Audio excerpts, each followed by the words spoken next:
Greetings, everyone. So what you're about to see is a preview, a little extract from our advanced workshop on Hælu, which is exploring the three concepts of disease in many of the Old English herbals. And this class was so much fun to do. We got into some really unexpected aspects of the energetic spiritual causes of disease and how they still are relevant in the modern world, and some really practical ones as well. Of course, we're going to talk about elf shot. Of course, we're going to talk about all kinds of different aspects of herbal remedy that we see in the old herbals. So I've just selected a couple of my favorite bits from this advanced workshop to share with you in the coming minutes. If you want to watch the entire thing, you can find details on that in the comments below.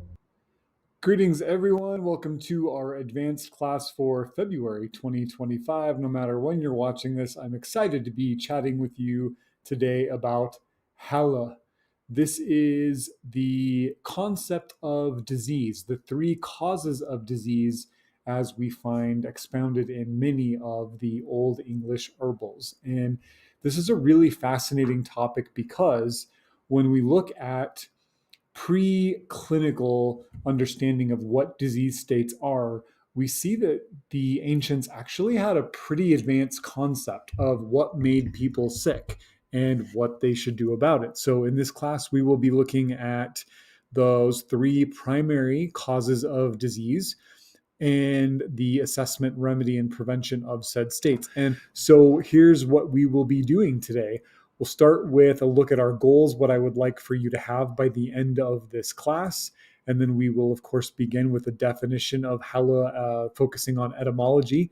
Then look at some of my sources for this information. We will then get into the three causes of unhela or of unhealth, and then look at remedies and prevention and putting it all together in turn. So there's a lot to cover, and my hope is that you get a lot out of this discussion. First, understanding health from the Wortcunning perspectives. Remember that the information that was documented in the 9th, 10th, and 11th centuries in these Old English herbals, these Anglo-Saxon herbals, are part of the tradition that we now call Wortcunning, right? The Hælu comes from the ancient Proto-Indo-European Kailo, which is, of course, reconstructed. Whenever you see that little asterisk before a word, it means that that word doesn't exist in any current languages. But we also see prosperity and welfare, meaning that everyone has what they need to thrive, to succeed. This is my primary sources for this class are the main Old English herbals that I work with, including the Lachnunga, Bald's Leech book, the Old English Herbarium. Now, these books were written in the 10th century, but they are based on information hundreds, if not thousands of years older. I don't necessarily think that the ancients thought there are three really tidy ways that disease states can happen.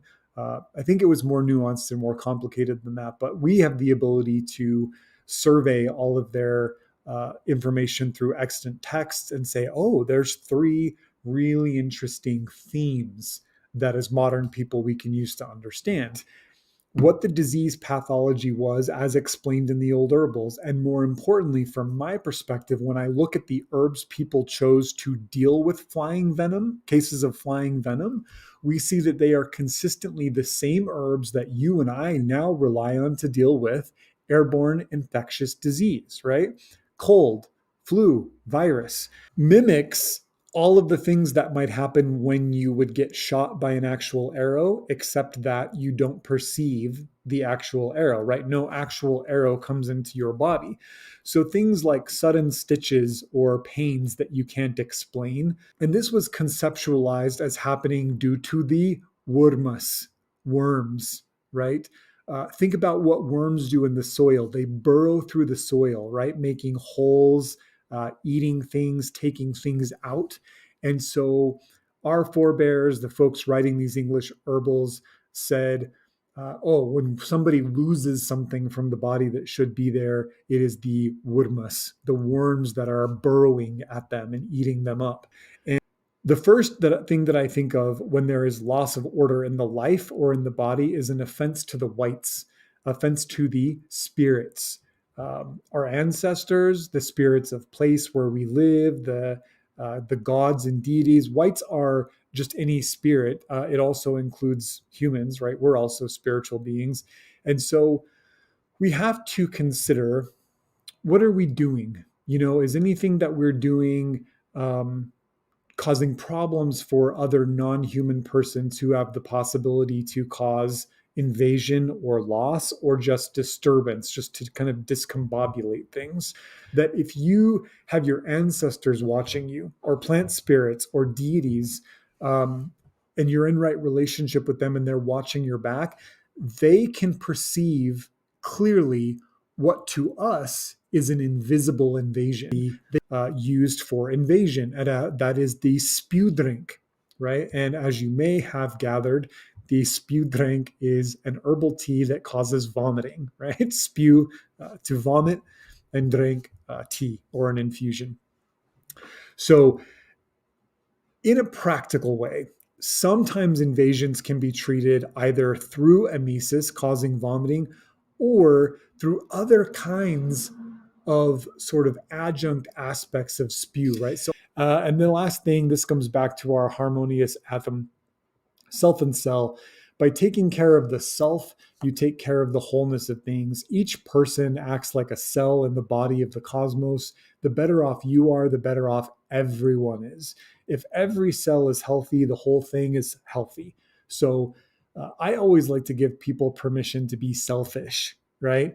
It's okay to center your own wellness, to center your own need for a strong leech and a strong hama and a deep atom.